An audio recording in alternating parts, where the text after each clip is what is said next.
بسم اللہ الرحمن الرحیم۔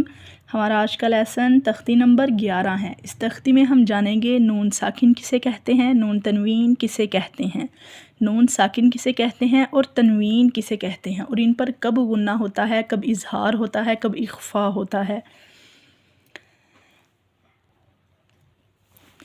نون ساکن وہ نون ہوتا ہے جس کے اوپر زیر زبر پیش نہیں ہوتی اور چھوٹی سی جزم ہوتی ہے، اسے نون ساکن کہتے ہیں۔ یہ نون ساکن ہے، یہ نون ساکن ہے۔ تنوین کہتے ہیں دو زبر دو زیر دو پیش، دو زبر دو زیر دو پیش کو تنوین کہتے ہیں۔ نون ساکن اور تنوین، اس تختی میں نون ساکن اور تنوین کی بات ہو رہی ہے، یہاں پر نون کی اور یہاں پر زیر زبر پیش یعنی دو زبر دو زیر دو پیش، حرف کوئی بھی ہو، با ہو، تا ہو، سا ہو، کچھ بھی ہو، دو زبر دو زیر دو پیش کی بات ہو رہی ہے یہاں پہ۔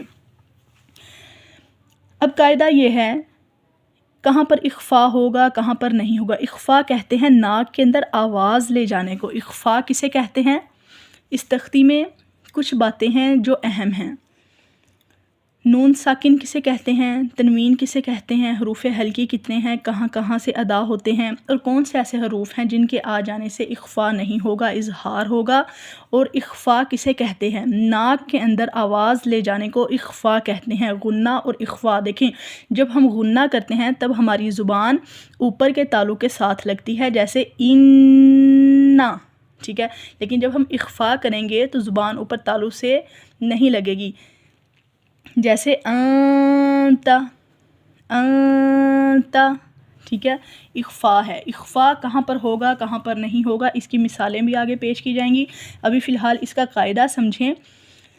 نون ساکن اور تنوین، نون ساکن اور تنوین کے آگے اگر حروف ہلکی حمزہ، ہا، عین، حا، غین، خا میں سے اور لام را میں سے کوئی حرف آ جائے تو وہاں پر اخفا نہیں ہوگا، ٹھیک ہے۔ حروف ہلکی، ان کو حروف ہلکی اس وجہ سے کہا جاتا ہے کہ یہ حلق سے ادا ہوتے ہیں۔ حمزہ اور ہا جو ہے اقصائے حلق یعنی جو سینے کے پاس، سینے کے قریب جو حصہ ہے وہاں سے حمزہ اور ہا ادا ہوتے ہیں۔ ہا جب یہ دونوں ادا ہوتے ہیں کہ سینے کے پاس وائبریٹ ہوتا ہے، سینہ وائبریٹ ہوتا ہے۔ عین اور ہا یہ درمیانی حلق سے ادا ہوتے ہیں، حلق کے درمیان سے ادا ہوتے ہیں، اور اگر ان کی ادائیگی سیکھنی ہو تو حلق کے درمیانی حصے پہ دباؤ ڈال کے عین اور ہا ادا کیا کریں۔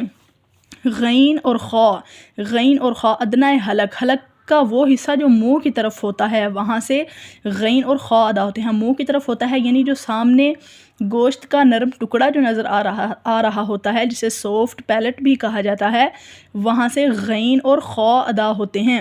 لام، را یہ حروف یرملون میں سے ہیں، لیکن ابھی آپ لام اور را ہی سمجھیں انہیں۔ لام اور را یہ 8 حروف ہیں، جب یہ نون ساکن اور نون تنوین کے آگے آ جاتے ہیں تو وہاں پر اخفا نہیں ہوتا، ٹھیک ہے، اظہار ہوگا، وہاں پر اظہار ہوگا، اخفا نہیں ہوگا۔ آج یہ قاعدہ سمجھیں، پھر کل آپ کو حروف اخفا بھی بتائے جائیں گے۔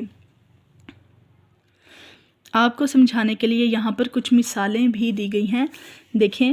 حاسدن، اذا، دیکھیں دال دو زیر دن یا تنوین آ گیا، دو زیر آ گئی، تنوین کے آگے حمزہ ہے تو یہاں پر حاسدن اذا حسد ہوگا، حاسدن اذا حسد نہیں ہوگا، حاسدن اذا حسد، حاسدن اذا حسد۔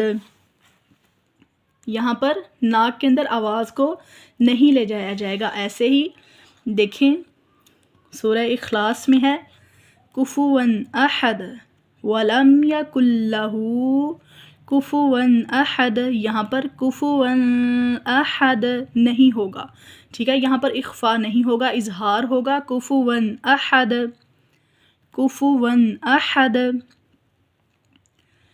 ایسے ہی دیکھیں ما اغنا عنہ، نون ساکن ہے،